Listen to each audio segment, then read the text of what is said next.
So a priest, a female hitman, and a vampire walk into a bar.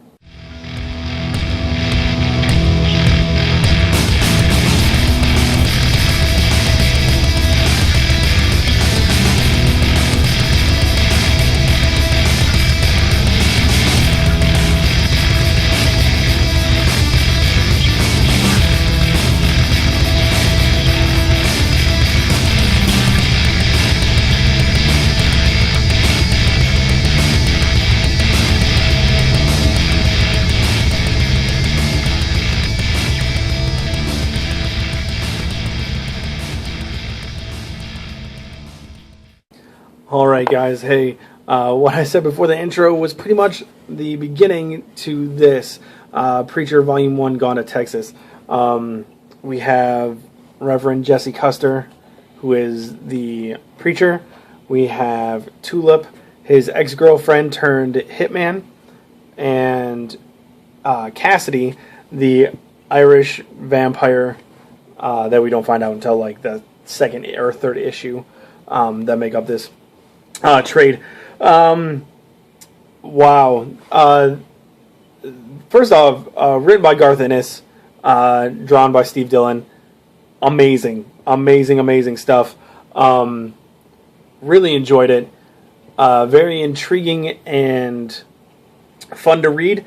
Quite vulgar, I have to be honest.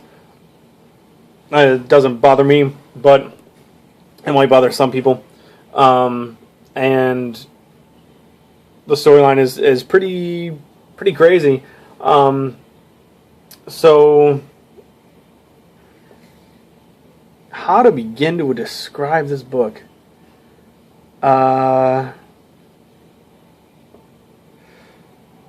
So Tulip botches a hit and jumps into Cassidy's truck to get away.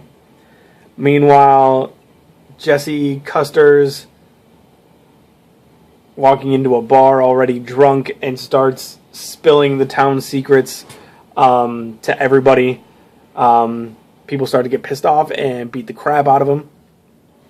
And they all show up to church the next day to see what the crazy preacher is going to do.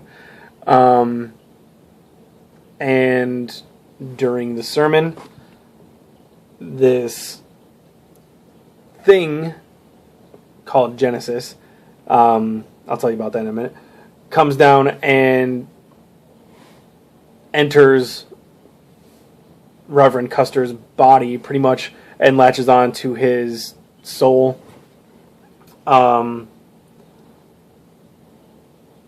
Genesis is the product of an angel and a demon having intercourse. Yeah. It's pretty crazy. So Genesis is kind of being held by a group of angels, so nobody knows that it exists. It breaks out and is trying to become a whole person, I guess, and latches on to Jesse Custer, which in turn gives him the power of the Word of God. He can tell people what to do, and you see it written in red word bubbles, which is cool. But when Genesis came down and latched on to Reverend Custer, the entire church and population of the city he was in gets burnt up to nothing but bones, making Jesse kind of a wanted man. The police believe him to have done it.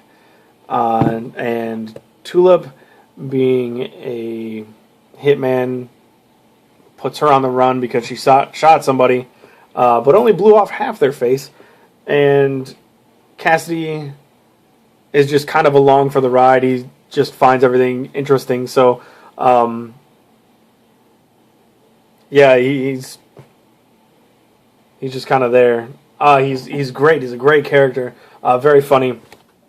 And there's a lot that goes on. Like, Jesse has a make-believe friend from back when he was a kid, and they're also being hunted by the